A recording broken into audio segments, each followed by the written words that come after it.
డాక్టర్ల నిర్లక్ష్యం నశించాలి నశించాలి నశించాలి నశించాలి నశించాలి నశించాలి డాక్టర్ నిర్లక్ష్యం డాక్టర్ నిర్లక్ష్యం నిర్లక్ష్యం కలెక్టర్ గారు వెంటనే హాస్పిటల్ డాక్టర్ నిర్లక్ష్యం కలెక్టర్ వెంటనే డాక్టర్ నిర్లక్ష్యం హాస్పిటల్ డాక్టర్ నిర్లక్ష్యం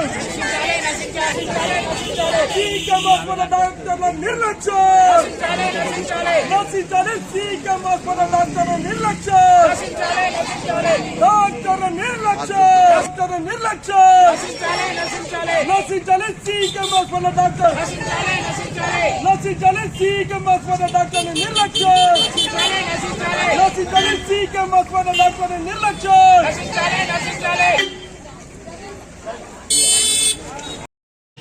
ఉదయం 5:30 గంటలకు మా కోడలు ఈర్ల వెన్నెల మరి యొక్క భర్త పేరు అగస్టిన్, గ్రామం ఎన్టీఆర్ నగర్, మరి యొక్క పేద కుటుంబం చెందిన యొక్క వ్యక్తి ఇక్కడ సీకేఎం హాస్పిటల్లో డాక్టర్లే దేవుళ్ళని నమ్ముకొని మరి హాస్పిటల్కు తీసుకురావడం జరిగింది.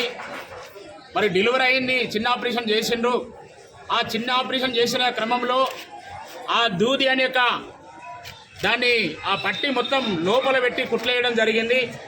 ఆ విషయం మాకు తెలియక డిశ్చార్జ్ అయింది కదా మేము ఎంతో సంతోషం కొద్దీ ఇంటికి తీసుకుపోవడం జరిగింది. ఆ రోజు నుంచి వెళ్ళి అమ్మాయికి మూత్రం రాకుండా చాలా ఇబ్బంది పడ్డది, కడుపు ఉబ్బి మరి 4 రోజులు చాలా ఇబ్బంది పడింది. ఆ సమయంలో మనం డాక్టర్లం కాదు, మనకు అర్థం కాక ఏమైందని మేము ఎంతో బాధపడుతున్న సమయంలో ఆ యొక్క మూత్రం పోసే సమయంలో చిన్న దూది లెక్క కనబడ్డది. మా మిస్సెస్ చూసింది, మరి ఏంది అని మిల్లా బయటికి వెళ్ళడం వల్ల ఆమె తట్టుకోలేక నొప్పులకు అవస్థకు భరించలేక నేను చనిపోతా అని ఆ రక్తస్రావమై చేయాలి. ఆ రోజు హోలీ పండుగ ఉన్నది, ఎక్కడికి పోదాం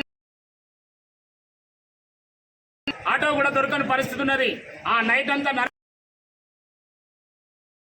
హాస్పిటల్కి తీసుకెళ్తామంటే ఇక్కడికి పోతే నేను చనిపోతా, నన్ను ఇక్కడ తీసుకెళ్ళకండి, వాళ్ళు నన్ను బాగా ఇబ్బంది పెట్టిళ్ళు. ఆ చేయి బట్టి గుంజుకపోవడం జరిగింది. ఎందుకంటే డాక్టర్లు మనకు ఒక దేవుళ్లాగా మనల్ని కాపాడుతారని మనం నమ్ముకొని మారుమూల ప్రాంతాల నుంచి వెళ్ళి ఈ హాస్పిటల్కి వస్తే మరి ఇక్కడ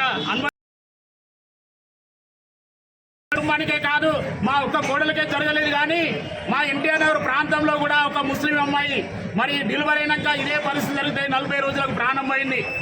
అప్పుడు కూడా మేము స్థానిక ఎమ్మెల్యే ఆర్ఎంఓ గారికి చెప్పి ఇలాంటి పరిస్థితి ఇంకొకసారి జరగద్దని సార్ కూడా చెప్పిండు. సారీ ఇట్లా చేయమని చెప్పిండు.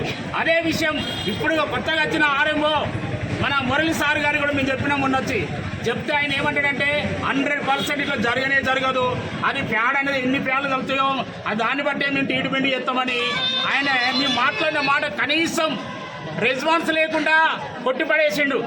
ఆ ప్రైవేట్ హాస్పిటల్ తీసుకపోతే 60% ఉన్న యొక్క నొప్పి 30% పెరిగిందంటే అమ్మాయి మీకు దక్కకపోవని అక్కడ డాక్టర్లు మాకు చెప్పినారు.